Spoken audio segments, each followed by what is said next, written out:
नमस्कार दोस्तों, मैं राजकुमार मौर्य। उत्तर प्रदेश में पंचायत का चुनाव होने जा रहा है। पंचायत के चुनाव के लिए सभी दावेदारों ने अपने अपने गांव में अपने अपने जिला पंचायत क्षेत्र में तैयारी तेज कर दी है। आज की इस वीडियो के माध्यम से आप सभी साथियों को बताने जा रहे हैं आरक्षण से संबंधित 2026 का नियम। 2026 के नियम के मुताबिक आपके गांव में कौन सी सीट आएगी।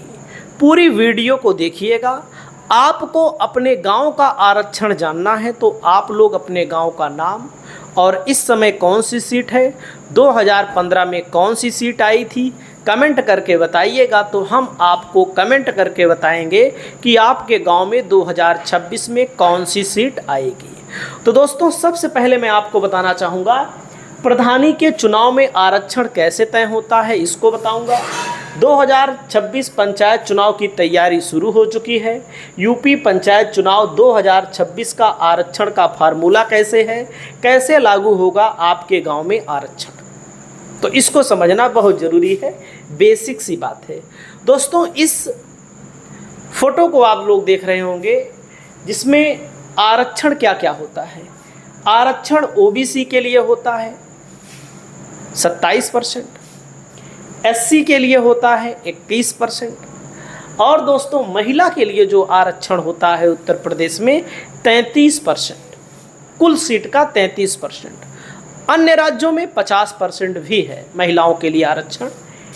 और दोस्तों यहाँ पर ओबीसी में महिला भी सीट आती है, एससी में भी महिला सीट आती है, सामान्य की सीट होती है। सामान्य के लिए कोई भी आरक्षण नहीं होता है, सामान्य में कोई भी चुनाव लड़ सकता है, इसको आपको ध्यान देना है दोस्तों। यहाँ पर जैसे मान लीजिए वर्तमान में आपके पास ओबीसी सीट है, इसके पहले सामान्य रही है, वर्तमान में ओबीसी है। तो आप ये मान लीजिएगा अगर आपका गांव 33% के अंदर आ गया तो ओबीसी अगर वर्तमान में है तो ओबीसी महिला सीट आएगी। अगर मान लीजिए 33% में नहीं आया तो सामान्य के बाद ओबीसी, ओबीसी के बाद एससी, एससी के बाद अगर आई है वर्तमान में मान लीजिए किसी गांव में एससी सीट है तो क्या होगा, एससी सीट है तो दोस्तों ज़्यादातर चांस ये होगा कि अब की बार पिछला कैसा रहा है, 2015 में क्या रहा है, अगर 2015 में सामान्य रहा है तो अब की बार ओबीसी आएगा। जहां पर अब की बार एससी सीट के प्रधान हैं, यहाँ पर एससी सीट के प्रधान है अब की बार अगर आपके गांव में, तो दोस्तों इसके पहले अगर ओबीसी रही है तो सामान्य अब की बार आएगी। अगर आप 33% के अंतर्गत आ गए तो एससी महिला आ जाएगी। तो वहीं पर मैं आपको बताना चाहूँगा, देख सकते हैं सबसे पहले नियम आगे बताता हूँ। पंचायत चुनाव में ईवीएलओ ऐप से अपडेट होगी मतदाता सूची। और मैं आपको बता दूं प्रत्येक गांव में इस वक्त जब मैं वीडियो बना रहा हूं आपके गांव में बीएलओ गए होंगे, नहीं गए हैं तो बीएलओ को ढूंढिए, अपने लोगों के नाम बढ़वाइए। नाम बढ़वाना बहुत ज़रूरी है।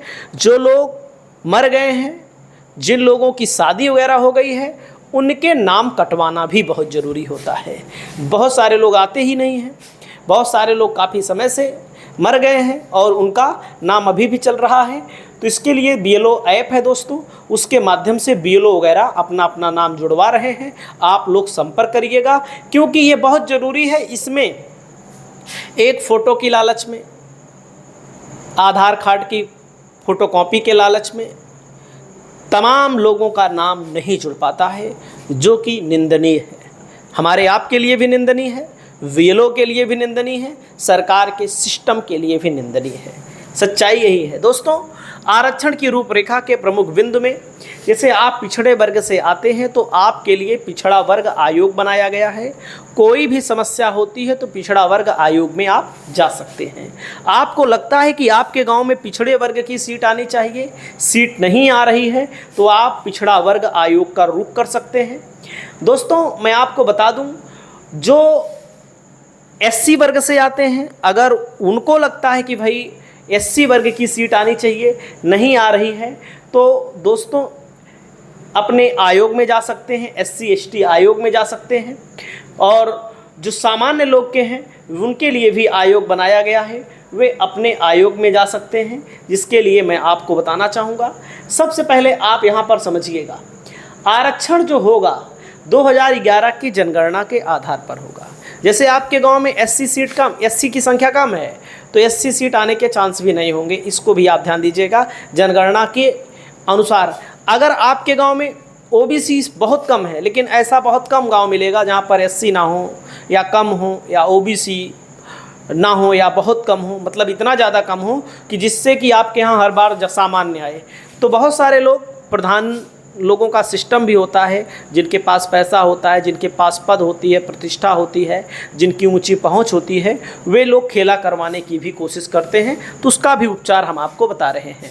ओबीसी के लिए 2015 का रैपिड सर्वे और जनगणना के लिए 2011 का जातिगत जनगणना आपको ध्यान देना है।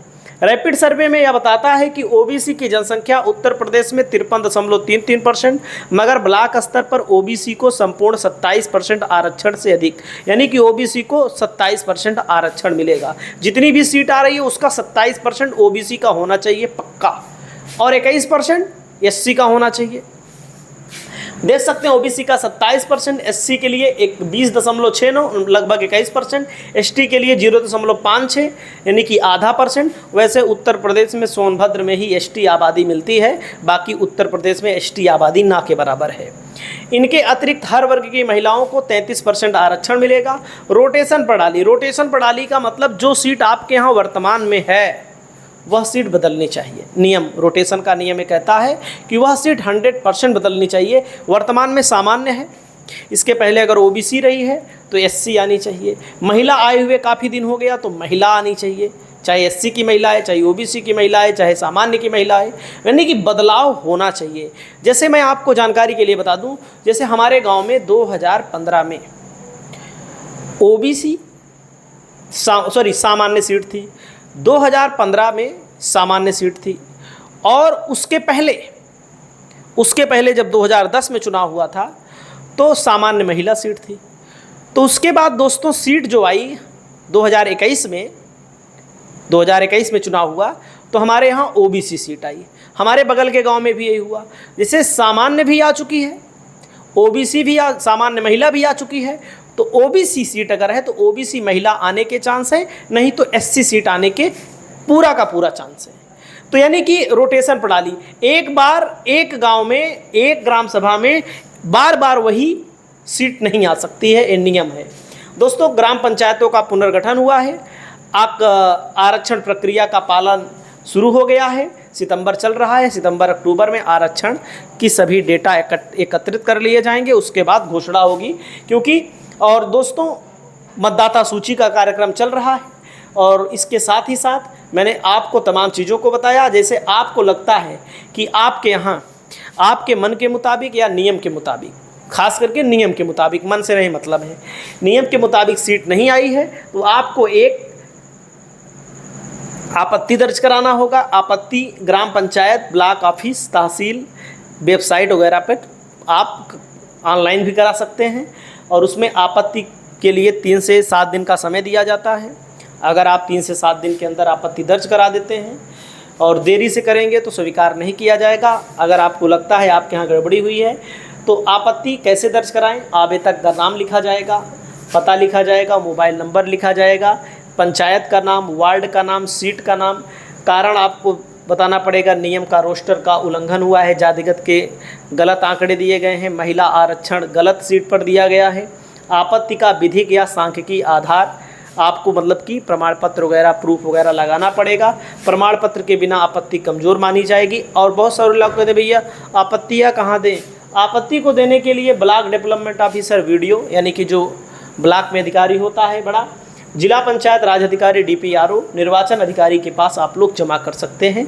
और आपत्ति लिखना है तो मैं आपको बता दूँगा, अधिकारी इसके लिए आपको बुलाएंगे भी, उसमें आपका अपना मोबाइल नंबर भी होना चाहिए, और उसके बाद निर्णय भी हो जाता है। क्योंकि पिछली बार 2021 में बहुत आपत्ति पड़ गई थी, तो दोबारा आरक्षण पर विचार हुआ था, हाई कोर्ट ने आरक्षण को रद्द कर दिया था। तो दोस्तों, आपत्ति अगर आपको लिखना ना आता हो तो कमेंट करके बताइएगा, उसके लिए अलग वीडियो बनाएंगे। नमस्कार।